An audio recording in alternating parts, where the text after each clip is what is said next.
Hey there, it's Jeff from Hot Tub Owner HQ, and I know what you're thinking if you've watched any of my other videos. This is not my hot tub, and you're right. I'm actually at an Airbnb property where there's a defective hot tub, and occasionally I do work for this Airbnb property management company near me. So this one, we think the problem is the pump, and so I'm going to be replacing the pump on this today and seeing if that actually is what is the problem. I've previously replaced the control pack on this, so there's really not much else left unless the control pack was defective, but I don't think that's likely going to be the case. Now, a lot of the time when you are kind of troubleshooting issues with your hot tub, you aren't always going to be exactly certain of what the issue is. So it's a good idea when you are ordering parts to replace yourself, it's a good idea to make sure there's a return policy without a huge restocking fee. And if you can find the right part at a good price on Amazon, that makes it really easy because generally speaking, it's really super easy to return things for a 100% refund via Amazon. But the first step is we need to take this panel off. Now, in this case, this hot tub has two separate panels. I do need to take this panel off though, because I'm going to close the gate valves that happen on either side of the pump and on the control pack. That way I don't have to completely drain this thing. So let's get to it.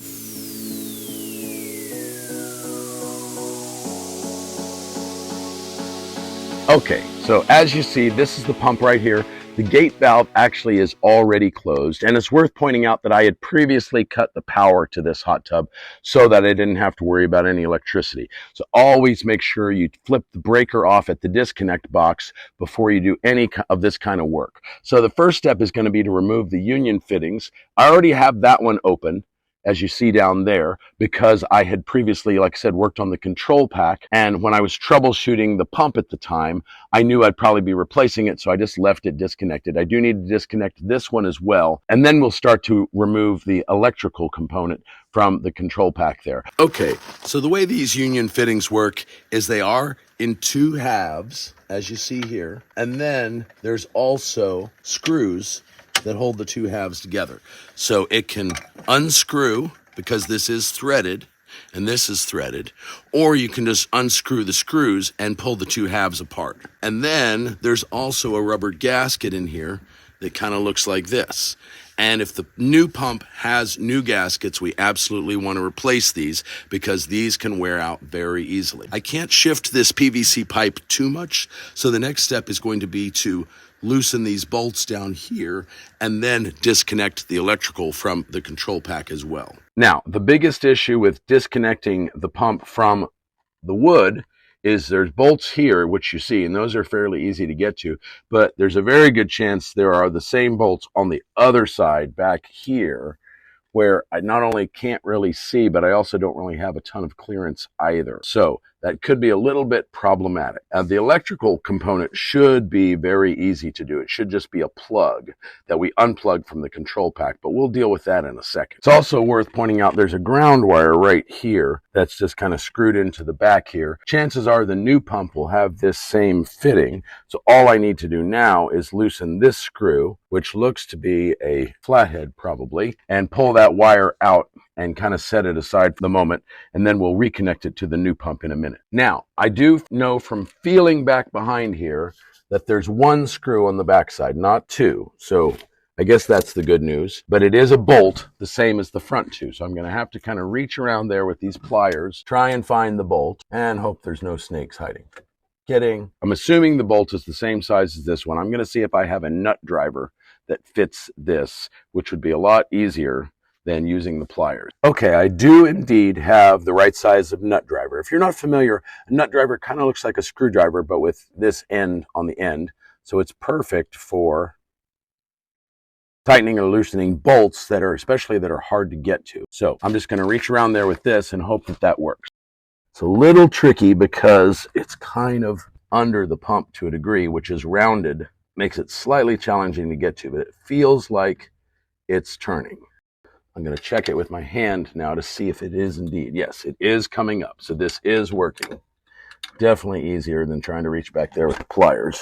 Okay, that bolt is out. And like I said, there wasn't two on the backside. So now we're able to kind of completely lift this out. However, before we do that, I want to unplug it from the control pack. And luckily, that's incredibly easy. This is the wire that goes to the pump. And all I have to do is kind of push this tab down and unplug it. Your control pack could be slightly different from that, but chances are it's not radically different from that. And now there's no power going to the pump. The disconnect box is turned off anyway, but there's no chance of any electricity in this thing. And now I'm just going to pull the old pump out and put the new one in and reconnect it in the exact same way.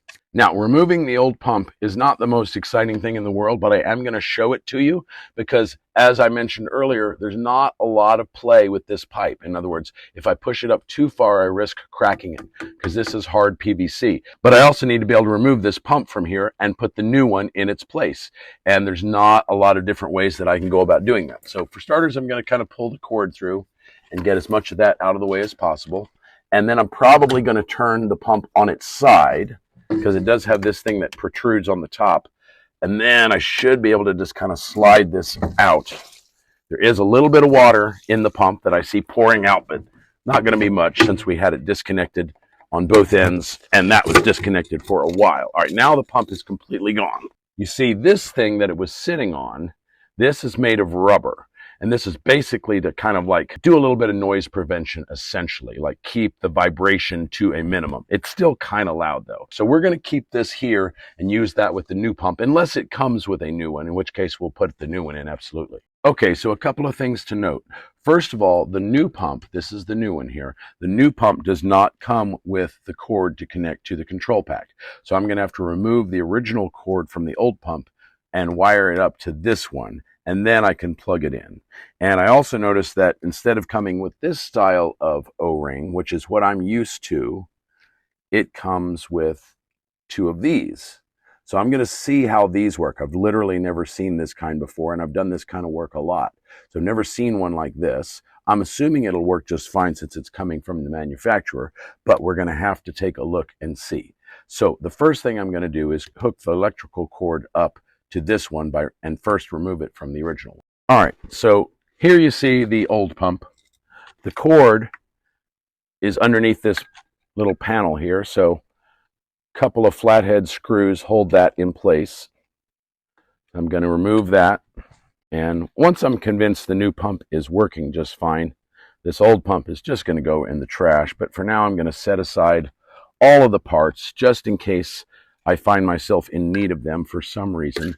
Kind of have to pry this up a little bit. There's kind of a plastic insulated cover on the backside that's probably gotten hot at some point, so it was a little bit stuck to the metal housing. And then I've got the wires that are connected here. What I like to do, and which will be hard to do while I'm using my camera to record this, I like to take a picture of exactly how this is connected so I can make sure I duplicate it on the new pump. Obviously the green goes to the housing here, that's the ground, and then it goes black, white, red. Let me show you a bird's eye view up here. So we're going to disconnect these wires and then reconnect them on the new pump in the exact same way. Now the ground, it looks like I clearly have to use a flathead to disconnect this screw that's holding the ground in place. That's free. The rest of these, I know you could see a bolt and a nut on there, but I actually can just pull these up. And again, black, white, red is the order. And now the cord is completely disconnected from the old pump. I'm going to put that one aside, and I'm going to get my new pump, kind of set it in the same spot. Going to remove the panel the same way we did on the old one. I'm going to try not to mix up any of the screws or anything from the old pump to the new one, because in general, I do want to use all of the new parts and not the old parts if I can help it. So again, we had black, white, and red, and then we use our flathead to get this ground screw, and we'll put that through the ground and right back in. Then we just got to put this panel back on here. What I do want to do though is you can kind of see where there's like a little indentation where the cord can go through, and that way it doesn't get pinched too much when you put this back on. I'm going to kind of put that in place. I'm going to put one screw in and then the other, and I do want to get this cover as tight as possible to make sure that if there's ever a leak in the hot tub around the pump, that the chance of water getting in there where those electrical connections are is as low as possible. And that rubber helps probably to keep the water out as well. All right, but as you can see, that's on there pretty well. So now we are ready to set this guy in there. connect the PVC, we'll connect the cord back to the control pack, we'll screw it into the wood, which will be the last thing that I do, and then we'll be ready to test this thing out. And then don't forget, before you get too far along, to reconnect this ground wire here. Just kind of goes right in, and then you tighten this up. You can hand tighten it and then finish tightening it with a flathead screwdriver. Now, because there's so little play in this part, I want to make sure that the pump is lined up with this correctly. But I also need to get that gasket in there as well. And because it's so tight, the spacing in between here, I'm probably actually going to have to move the pump for a second to put this new gasket inside of here, because it's going to sit inside the white part. So let me kind of shove this out of the way a little bit. And I can't really see, so I'm just going to have to sort of trust that it's going in. There's a groove on the underside of this white part that kind of holds it in place. And then I'm going to try and slide this back without it slipping out, which could be a little problematic. But it feels like it's staying put. And then the whole time I'm also trying to make sure that it's more or less staying on this rubber pad as well, which the rubber pad's at a slight angle, but it looks like it's still doing okay. So now that this part is in place with the gasket, I'm going to put the union fitting back on there. And again, this can be in two pieces, and it threads onto the bottom part. So it needs to lock around the top part. So it kind of locks in place like that, but around this part like that. And then before I start to tighten it, I'm going to put the screws in to kind of keep the two halves together. And we'll put one in on the other side as well. But now I'm going to just kind of snug this up. I'm not going to use a wrench, but I do want to get this as tight as possible to ensure it doesn't leak. But that's feeling pretty good. All right, now the next thing is going to be to connect this one up over on this side. And then again, I need to have a gasket down there so it doesn't leak. So this one has a little bit more play. So I'm going to put this rubber gasket in here first, kind of press it into this groove. I see why it's tricky, because it's not the right size. So this is the original gasket that came out of here. So I'm actually just going to put that back on there. And then I'm going to kind of snug this up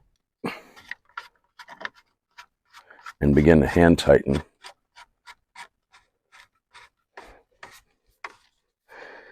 And if you have a big like vice grips or something, you could use that on here, but I'm hoping I don't need to.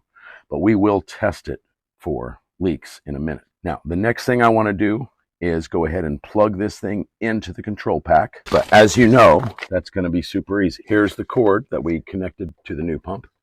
That's just going to plug right in till it locks in place. Now the last thing to do is just to screw this into the wood. And while I could use the original bolts, as you see, they're kind of rusty. And as you saw, they're a little problematic to get out. So I've got some larger screws that are Phillips screws, and I'm going to use those, but I will reuse the washers that came with those original bolts. So I'm going to do that now.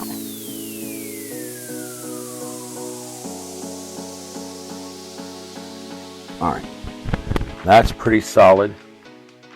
And as much as possible, I'm going to try and do the same thing on the back side. But the main thing is you don't want this going anywhere. So as long as it's solid and not going to vibrate, then you really should be fine. Okay, so now the moment of truth. Everything is turned back on except the power. Gate valves are open. Everything's plugged in. Everything's screwed in.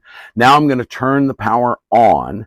I didn't notice any leakage when I opened the gate valves, but until the pump is running, we won't really know for certain if we've made sure that there's no leaks anywhere at these union fittings. So that's the next step, is to turn the power on, make sure the pump is working, and make sure we don't have any leaks. As you can hear, the pump is now going. The water level's low, so the jets are kind of going crazy a little bit. I'm going to close that cover, but my main concern is, are there any leaks down here at the union fittings? So far, it does not appear to be any leaks going on. Let's come in close and take a look. I can also feel for moisture, and I don't feel anything. So we know the new pump is working. The next step is going to be to top this hot tub off since the water level's low. Then it should be good to go. We'll put the panels back on and call it a day. All right, And that is how easy it is to replace a pump in your hot tub. As you can see, it's not really that hard. Certainly not worth paying a hot tub repair company hundreds, if not thousands of dollars to do it. That pump there was, with shipping, was probably somewhere around $500. Depending on your make and model, you might be able to find one even cheaper than that. And as you saw, we did the whole thing in, probably about 30 minutes or so. Took a little longer because I'm making this video while I'm doing it, but really not that hard. Definitely something that you can do yourself. Not sure how to change out the control pack? I have another video where I show you how to do that, so check that out right up here. But for now, I'll see you in the next video.